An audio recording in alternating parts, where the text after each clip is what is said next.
30 जानेवारी 1948ला नथुराम गोडसेने महात्मा गांधी यांची गोळ्या झाडून हत्या केली होती.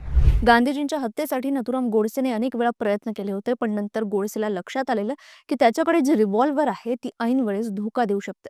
त्याला रिस्क घ्यायची नव्हती.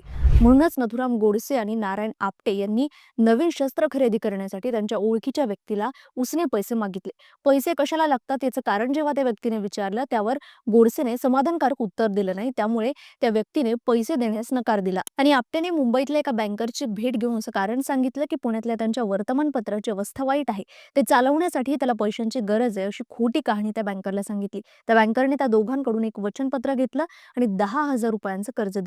यानंतर दोघांनी मुंबईवरून दिल्लीची फ्लाईट घेतली. दिल्लीवरून ग्वाल्हेरला गेले.